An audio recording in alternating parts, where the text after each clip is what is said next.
নমস্কার। আজকে অক্টোবর মাসের রাশিফল নিয়ে আলোচনা করব। অক্টোবর মাসটা আমাদের সেপ্টেম্বর মাসের মতোই খুব ভাইটাল। সেপ্টেম্বর মাসেই একদম শেষের দিকে শারদীয় দুর্গোৎসব শুরু হয়েছে এবং অক্টোবর মাসে রয়েছে আপনার ধনতেরাস রয়েছে, আপনার দিওয়ালি রয়েছে, কালী পুজো রয়েছে এবং ভাইফোঁটা রয়েছে, ছট পুজো রয়েছে, জগদ্ধাত্রী পুজো রয়েছে। এতগুলো পুজো কিন্তু এই অক্টোবর মাসেই রয়েছে। সুতরাং এই মাসটাও কিন্তু আমাদের কাছে খুব ভাইটাল। মানে অক্টোবর মাসটাও, এছাড়া আরও কিছু উৎসব রয়েছে আমাদের, রাস পূর্ণিমাও রয়েছে। সুতরাং এইগুলো কিন্তু আপনারা মানে এই পুজোর মাসগুলো অবশ্যই আপনারা খুব আনন্দ উপভোগ করবেন। কিন্তু আমাদের বাস্তবিক লাইফটা তো আমাদের থেমে থাকবে না। গ্রহ রাশি সে তো ট্রানজিট হবেই, মানুষের ভালো মন্দটা আপ ডাউন হবেই, মানুষ মানে পরিস্থিতির সাথে সব কিছু তাল মিলিয়ে চলতেই হবে, কিন্তু তার সাথে আপনার রাশিফলটাও কিন্তু শুনতে হবে। তার জন্যই আপনাদের কাছে এই মাসিক রাশিফল প্রেজেন্টেশন দেওয়া। এই মাসে সূর্য ট্রানজিট হবে 17 অক্টোবর। সূর্য এই মুহূর্তে বসে আছে আপনার কন্যা রাশিতে বুধায়িত্ব যোগ সৃষ্টি করে। সেখান থেকে সূর্য চলে যাবে আপনার তুলা রাশিতে, সেখানে সূর্য কিন্তু নিচস্থ হয়ে যায়। এবং মঙ্গল চলে যাবে 27 তারিখ, মঙ্গল বসে আছে এই মুহূর্তে আপনার তুলা রাশিতে, 27 তারিখ চলে যাবে বৃশ্চিক রাশিতে, অর্থাৎ 27শে অক্টোবর। বুধ এই মাসে দুবার ট্রানজিট করবে, একবার 2 অক্টোবর, একবার 24 অক্টোবর। 2 অক্টোবর কন্যা রাশি ছেড়ে চলে যাবে আপনার তুলা রাশিতে, আর 24 অক্টোবর তুলা রাশি ছেড়ে চলে যাবে বৃশ্চিক রাশিতে। দেবগুরু বৃহস্পতির ট্রানজিটটাও কিন্তু খুব ভাইটাল। দেবগুরু বৃহস্পতি এই মাসে আপনার এখন বসে আছে কর্কটে। দেবগুরু বৃহস্পতি তার মানে উচ্চ রাশিতে চলে যাবে, নিজের পছন্দের রাশি চলে যাবে কর্কটে। দেবগুরু বৃহস্পতি যখন কর্কটে যাবে অনেক রাশির জন্য কিন্তু সুখের দিন বয়ে আনবে।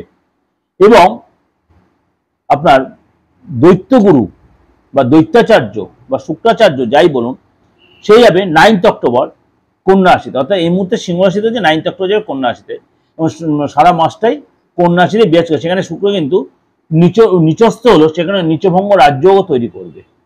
অর্থাৎ এই যে 5 মেজর গ্রহের ট্রানজিট, এর সাথে তো কেতু আছে, রাহু আছে আর চন্দ্র আছেই।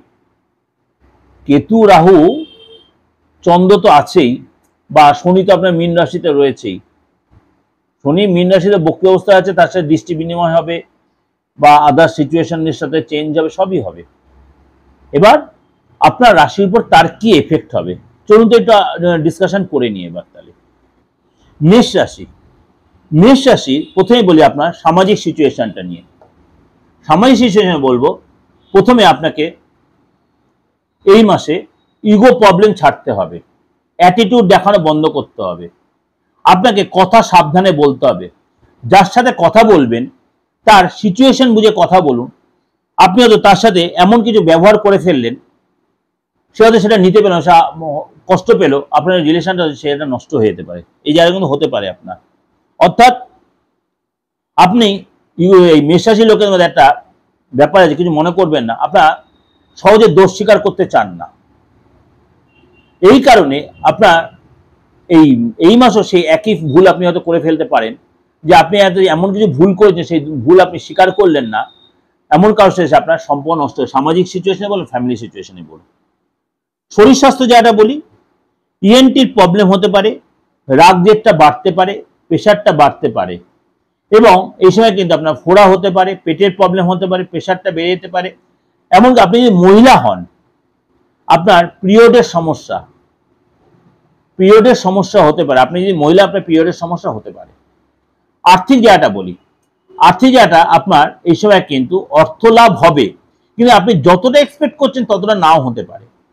তার জন্য কিন্তু আপনাকে অনেক বেশি পরিশ্রমী হতে হবে, কাজে ফোকাস করতে হবে। নেগলেন্সি করলে কিন্তু আপনার যেটা এক্সপেক্ট মানে পাচ্ছে সেটাও আপনার জায়গাটা আটকে। অর্থাৎ আপনি যেটা এক্সপেক্ট সেটা পাওয়ার জন্য আপনাকে অনেক বেশি পরিশ্রম করতে, সেটা আপনি পাবেন না, কিন্তু সেটা পাওয়ার জন্য আপনার অনেক বেশি মানে পরিশ্রমী হতে হবে।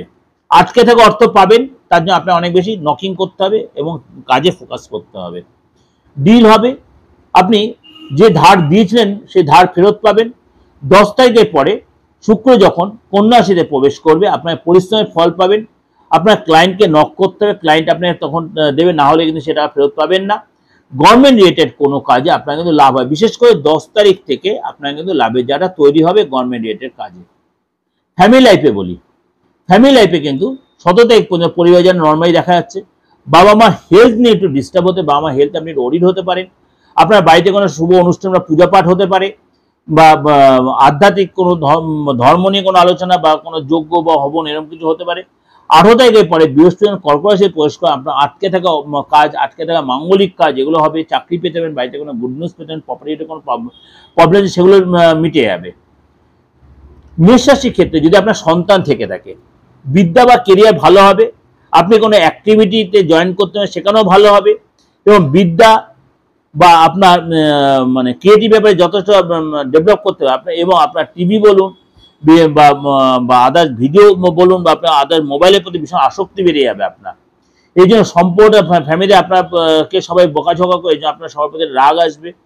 আপনি কিন্তু বাবা মার কথা একদম শুনে বাবা মার সাথে বিষয়ে তর্ক বিতর্ক হয়ে যাবে, পেটের প্রবলেম, অ্যালার্জির প্রবলেম, ইনফেকশনের প্রবলেম এগুলো হবে। আপনাকে বলবো একটাই রিকোয়েস্ট করব, বাইরের খাবার একদম টোটালি অ্যাভয়েড করবেন, বেশি জাঙ্ক ফুড একদম খাবেন না, আপনার পারফরমেন্স ভালো হবে, বিদ্যার জায়গাটা ভালো দেখা যাবে। যদি আপনি স্টুডেন্ট হন, এই সময় কিন্তু আপনার মানে পার্টি ফাংশনে যাবেন, টিচারের কাছ থেকে আপনি সাপোর্ট পাবেন, বাবা মার থেকে আপনার দেখা গেল কথা শুনবেন বা বকা খাবেন। টিচার আপনাকে প্রথমে হয়তো কথা শুনে পরে হয়তো ইয়ে করবে, কিন্তু মানে ভালোবাসতে যাবে, কিন্তু আপনি তার কথার অবাধ্য হয়ে তখন দেখা যাবে একটা মানে ডিস্টেন্স তৈরি হতো, আপনার পড়াশোনায় মনোযোগ কম হবে, ফোকাস কম হবে, আপনি খাবার দাবার প্রতি ইন্টারেস্ট হবে, ঘোরার পিছনে মানে আড্ডার প্রতি বেশি ইন্টারেস্ট হবেন, কিন্তু আপনার বলো কথাবার্তা সংযোগ থাকবেন, অ্যাভয়েড করবে, অনেক কিছু অ্যাভয়েড করতে, এবং আপনার ফুড পয়জন হতে পারে, রাস্তায় খাবার একদম টোটালি অ্যাভয়েড করবেন, ফোড়া, অ্যালার্জি, পেটের প্রবলেম এগুলো কিন্তু আপনার প্রচন্ড ভোগাবে, কিন্তু আপনার খেলাধুলার প্রতি যথেষ্ট ইন্টারেস্ট বাড়বে। চাকরি জায়গাটা বলি, চাকরি জায়গাটা কিন্তু 17 তারিখ পর্যন্ত চাকরি জায়গাটা ভালো দেখা যাচ্ছে, বস আপনার যথেষ্ট ফেভারে থাকবে, কাজে সফলতা পাবে। যারা বেরোজগারি আছে তারা এই সময় রোজগার করতে পারেন, নতুন চাকরি যোগাযোগ আসতে পারে, এই সময় কিন্তু আপনি চাকরি পাওয়ার প্রভূত সম্ভাবনা। 18 তারিখের পর থেকে কিন্তু আপনার কাজে যারা ডিস্টার্ব হতে পারে, আপনার কাজে কিন্তু আপনার দেখা গেল প্রচন্ড একটা নেগলিজেন্সি আসতে পারে, আপনার বাধা আসবে। অর্ডারের জন্য আপনি ক্লায়েন্টের সাথে ফোন করছেন, ক্লায়েন্ট আপনাকে পুরো মিসগাইড করলো বা মিসবিহেভ করলো, এই সময় কিন্তু নতুন চাকরির যোগাযোগ আসতে পারে, কিন্তু নতুন চাকরি ধরবেন কিনা সেটা অবশ্যই যাচাই করে নেবেন। আপনার কিন্তু সুনাম অন্য লোক পাবে, আপনি কাজের যে কাজ করছেন সে আপনার কাজে অন্য লোকের কিন্তু সেটা উপভোগ করবে। ব্যবসার ক্ষেত্রে বলি, আপনার কিন্তু এই সময় কিন্তু ব্যবসা যা 18 তারিখ পর্যন্ত কিন্তু মোটামুটি নর্মালি দেখা যাচ্ছে। 18 তারিখের পর থেকে আপনার বৃহস্পতি চেঞ্জ হবে, ব্যবসায় বলুন বা মানে ব্যবসাটা যদি আপনার একটু প্রোডাকশন রিলেটেড অন্য কোনো ব্যবসা হয়, সেখানে কিন্তু আপনার নতুন কোনো যোগাযোগ, নতুন কোনো সম্পর্ক তৈরি হওয়া, নতুন কোনো ক্লায়েন্ট পাওয়া এগুলো কিন্তু আপনার হবে, নতুন কোনো কাজের অর্ডার পাওয়া, বড় চেঞ্জ আসবে, কাজে যায় ব্যবসায় যায় কিন্তু আপনারা চেঞ্জের সিচুয়েশন দেখতে পাওয়া যাচ্ছে।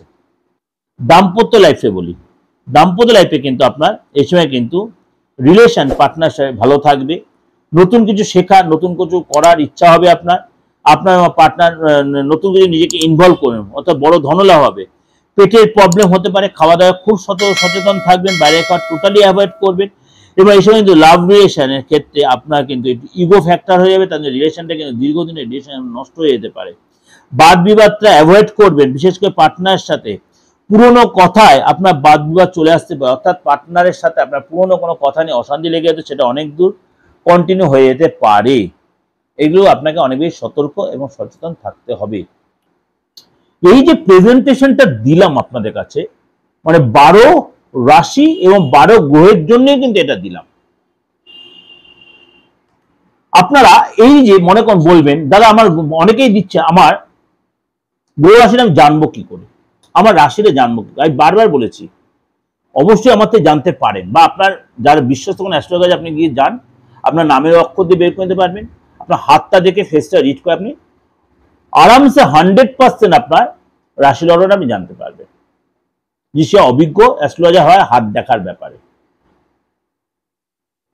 যদি দেখেন যে কোনো কনফিউশন হচ্ছে, আপনি আমার কাছে আসতে পারেন, কিন্তু আমার কাছে ফিস দিয়ে দেখাতে হবে। সারাদিন অন্তত 50-60টা ফোন আসে, ক্ষমা করবেন একটু রাশিটা বলে দেওয়ার জন্য, বা হোয়াটসঅ্যাপে প্রায় 100 থেকে 150টা মেসেজ ঢোকে, এরকম ক্ষমা করবেন, আপনারা দিন মেসেজ, কোনো অসুবিধা নেই, কিন্তু ফিসটা প্রয়োজন আছে। সব প্রফেশনে একটা গুরুত্ব আছে, সব প্রফেশনে একটা গুরুত্ব আছে। সুতরাং আপনি জানার রাইট আছে, জানতে পারবেন, কিন্তু সেটা রেমুনারেশন ফিস দিয়ে। অবশ্যই দেশে বা বিদেশে যারা রয়েছেন, যারা নিয়মিত প্রত্যেকদিন আমার সাথে যোগাযোগ রাখছেন, বা তারা তার আপনজনের জানার চেষ্টা করছেন, বিদেশ থেকে যারা রাতের দিকে যারা ফোন করে যারা আমার থেকে কনসালটেন্সি নিচ্ছেন, অবশ্যই নিতে পারবেন। এবং সেটা পুজোর সময় সেটা কিন্তু কন্টিনিউ থাকবে, কোনোদিন আমার অফ থাকবে না। আপনার পুজোর সময় সেই সার্ভিসটা আপনারা পাবেন। যারা বিদেশ থেকে দেশে ফিরছেন, তারা যদি আমার চেম্বারও আসতে চাইছেন, সেটাও কিন্তু আপনি সেই সুযোগটা পাবেন। কিন্তু তার আগে অবশ্যই নামটা লিখিয়ে নেবেন। দুম করে চলে এলেন চেম্বারের সামনে, তা আমি পারবো না সার্ভিস দিতে, এটা কিন্তু মনে রাখবেন। আর এই যে মাসটা পুরো তন্ত্রের মাস, পুরো মাসটাই কিন্তু তন্ত্রের মাস, অর্থাৎ অলরেডি শুরু হয়ে গেছে, কন্টিনিউ অক্টোবর। আপনার যে কোনো তন্ত্র মতে যে কোনো ক্রিয়া প্রক্রিয়ার জন্য যোগাযোগ করতে পারেন, বাস্তুগত বলুন, ফ্যামিলিগত বলুন, সম্পত্তিগত বলুন, আপনার রিলেশনের ব্যাপারে বলুন, চাকরিগত বলুন, আইনি ঝামেলা বলুন, সমস্ত ব্যাপারে আপনি অবশ্যই আপনার বা আপনার আপনজনের জন্য যোগাযোগ করতে পারেন। এবং দেশে বা বিদেশে যদি কোনো রেমেডি পাঠাতে হয়, অবশ্যই এটা কুরিয়ারে কিন্তু আবার পাঠানোর ব্যবস্থাও রয়েছে, আপনি সেই সুযোগটা কাজে লাগাতে পারেন। ভালো থাকবেন, নমস্কার। আর অবশ্যই এই যে পুজো আমাদের প্রত্যেকের আনন্দের উৎসব, আপনার আনন্দ অন্যের যেন দুঃখের কারণ নয়, এটা মনে রাখবেন, এইটা মেনে পুজোর আনন্দ উপভোগ করুন। নমস্কার।